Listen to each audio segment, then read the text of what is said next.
여러분 안녕하세요. 최은수 박사의 경제 이야기 시간입니다. 여러분들 혹시 롤 모델이 있으신가요? 세계적인 기업인이자 창조 경영의 상징인 스티브 잡스를 여러분들의 롤 모델로 삼아보면 어떨까요? 이번 시간에는 젊은이들이 가장 닮고 싶은 세계적인 기업인 스티브 잡스에 대해 자세히 알아보는 시간을 갖도록 하겠습니다. 스티브 잡스의 어린 시절은 매우 불행했습니다. 스티브 잡스는 1955년 2월 미혼모의 아들로 태어나게 됐습니다. 미국계 여성과 시리아계의 아버지 사이에서 태어난 잡스는 10년째 아이를 낳지 못하던 폴 잡스와 클라라 잡스 부부에게 입양이 되게 됩니다. 당시 스티브를 낳은 엄마의 입양 조건은 스티브 잡스를 대학까지 보내달라는 것이 하나의 요구사항이었습니다. 어린 시절 스티브 잡스는 매우 총명했지만 매우 산만한 그런 어린아이였습니다. 품행은 불량했고 선생님들에게 자주 대드는가 하면 교실에서 폭발물을 터뜨려 사람들을 놀라게 하기 일쑤였습니다. 이 같은 성격의 스티브 잡스를 사로잡은 것은 바로 컴퓨터였습니다. 실리콘밸리에 살았기 때문에 자연스럽게 컴퓨터의 신비로운 계산 능력에 스티브 잡스는 매료되게 됩니다. 실리콘밸리의 회사 창고에 얼레 숨어 들어가서 전자장치를 분해하고 조립하는 일이 스티브 잡스가 가장 좋아하는 일 중에 하나가 되어버렸습니다. 그러던 어느 날 전자회로와 주파수를 측정하는 주파수 카운터를 만드는 일에 골몰하게 됐습니다. 그런데 아주 중요한 핵심 부품 하나가 빠진 것을 발견하게 됩니다. 스티브 잡스는 지체 없이 전화번호부를 뒤졌습니다. 그곳에서 휴렛 패커드의 창업자 빌 휴렛의 전화번호를 찾아 그에게 전화를 걸었습니다. 그는 대뜸 그것이 최고로 잘 나가는 회사니까 제가 찾고 있는 핵심 부품을 꼭 구해주세요 라고 이야기했습니다. 전화를 받아든 빌 휴렛은 13살 소년의 대담함에 감동을 받아서 스티브 잡스가 원하는 부품을 찾아서 그에게 보내주었습니다. 동시에 빌 휴렛은 스티브 잡스의 영민함에 놀라서 휴렛 패커드에 와서 아르바이트를 해볼 것을 권고를 하게 됩니다. 이는 스티브 잡스에게 커다란 행운을 가져다 줬습니다. 여러분, 스티브 잡스를 보세요. 13살 어린 소년이 놀라운 배짱과 대담함을 가지고 있었습니다. 그리고 누구와 접촉해야 이를 가장 잘 빨리 처리할 수 있는지에 대해서 본능적으로 알고 있었습니다. 이렇게 성장한 스티브 잡스는 인생에 있어 3가지 전환점을 맞게 됩니다. 첫 번째 전환점은 6개월 만에 대학 자퇴였습니다. 리드 대학에 입학한 그는 고등학교밖에 나오지 않은 평범한 양부모가 평생 모은 재산을 전부 대학에 학비로 낸다는 사실에 깜짝 놀라 스스로 자퇴를 결정하게 됩니다. 당시 그는 대학교가 그만한 가치가 없다고 생각을 했고 대학 교육이 인생에서 얼마나 도움이 될지 판단할 수 없었다라고 회고를 하고 있습니다. 스티브 잡스는 자퇴 당시를 두렵고 어려웠던 순간이었지만 자신의 인생에서 최고의 결정 중 하나였다라고 말하고 있습니다. 자퇴를 한 그는 평소 흥미없던 과목 대신에 정말 공부하고 싶었던 재미있는 과목을 중심으로 18개월 동안 청강 생활을 시작했습니다. 이게 그에게 엄청난 인생의 모멘텀을 만들어주게 됩니다. 친구집 마룻바닥에 자면서 한 병당 5센트씩 하는 콜라병을 팔아 음식을 사 먹으면서 생활을 했죠. 청강 생활을 하면서 그는 아름다운 서체를 연구하기 시작했습니다. 그때 세리프와 산 세리프 서체를 배웠는데요. 서로 다른 문자끼리 결합해서 멋진 글씨체를 탄생시키는 그런 연구에 골몰하게 됩니다. 이 같은 그의 경험은 10년 뒤 스티브 잡스가 디자인 전문 컴퓨터인 매킨토시 컴퓨터를 처음 구상할 때 엄청난 도움을 줬다고 이야기하고 있습니다.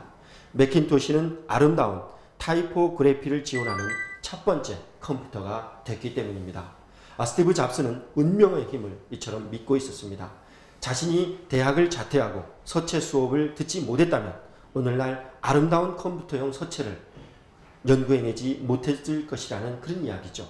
그는 현재의 순간은 미래와 연결되어 있기 때문에 현재의 관심사에 최선을 다하고 충실하라 라고 조언을 하고 있습니다. 스티브 잡스의 두 번째 인생의 전환점을 만들어준 것은 사랑과 상실에 대한 이야기입니다. 스티브 잡스는 대학을 중퇴하고 20살 때 부모님의 차고에서 워즈와 함께 애플을 창업했습니다. 두 명이 시작한 회사는 10년 만에 번창해서 4,000명이 일하는 연매출 200억 원대의 기업으로 성장을 했습니다. 29살 때는 최고의 컴퓨터로 통하는 매킨토시를 내놓았습니다. 그리고 그 다음에 그는 자신이 만든 회사에서 쫓겨나는 그런 수모를 당하게 됩니다. 애플이 성장하자 회사를 경영할 유능한 경영자를 데려오게 됐는데요. 둘 사이에 회사의 비전을 놓고 다툼이 생기게 됐습니다. 그런데 1985년 자신이 데려온 전문 경영인 존 스컬리의 편을 이 사회가 들어주면서 스티브 잡스는 자신이 만든 회사에서 해고당하는 그런 아픔을 겪게 됩니다. 여러분 생각해 보세요. 자신이 만든 회사에서 쫓겨난 스티브 잡스의 당시 심정은 어떠했겠습니까? 그는 선배 벤처 기업인들이 자신에게 넘겨준 그 바톤을 놓쳐버린 그런 심정이었다고 회고하고 있습니다. 하지만 그는 여기에서 좌절하지 않았습니다. 다시 일어섰습니다. 비록 해고됐지만 자신은 이 일을 가장 사랑하고 있다라고 생각을 했고요. 그 믿음으로 새 출발을 하게 됩니다. 5년 동안 넥스트와 픽사를 창립해 세계 최초의 애니메이션 영화인 토이스토리를 만들어서 대박을 터뜨립니다. 세계에서 가장 유명한 애니메이션 제작사로 넥스트를 그리고 픽사를 탈바꿈시키게 되는 것이죠. 그리고 1996년 애플은 스티브 잡스가 창업한 넥스트를 인수하게 되고요. 그리고 잡스는 자신이 창업한 애플의 최고 경영자로 다시 되돌아오게 됩니다. 잡스는 자신이 가장 잘할 수 있는 일 자체를 사랑을 했고요. 그리고 자신을 해고라는 절망에서 자신을 구해준 것은 할 일이 있다는 그리고 가장 잘할 수 있는 그런 자신감이었다고 이야기하고 있습니다. 스티브 잡스의 세 번째 인생의 전환점은 죽음에 관한 것입니다. 스티브 잡스는 17살 때에 만약 하루하루를 인생의 마지막 날처럼 살아가게 된다면 언젠가는 틀림없이 성공할 것이다 라는 글을 읽고 이 글에 감명을 받게 됩니다. 그러고 나서 지금까지 매일 아침 거울을 보며 스스로에게 이 말을 던진다고 합니다. 그는 그만큼 최선을 다해서 인생을 살아오는 것입니다. 그런 그가 2004년 암 진단을 받게 됩니다. 췌장암이었습니다. 3개월 내지 6개월만 살 수 있다는 절망적인 진단을 받게 됩니다. 주치의는 죽음을 준비하라고 조언을 했습니다.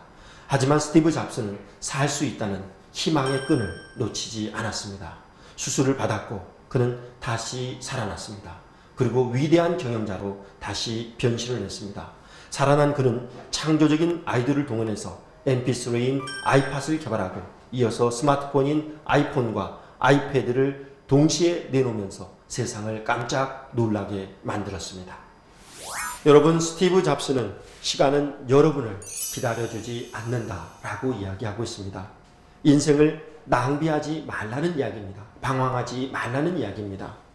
여러분 가슴속에 내면의 소리를 찾아내서 여러분이 진정 무엇을 하고 싶은 것인지 그것을 찾아내 과감하게 도전하고 시도해보라 이렇게 이야기하고 있습니다.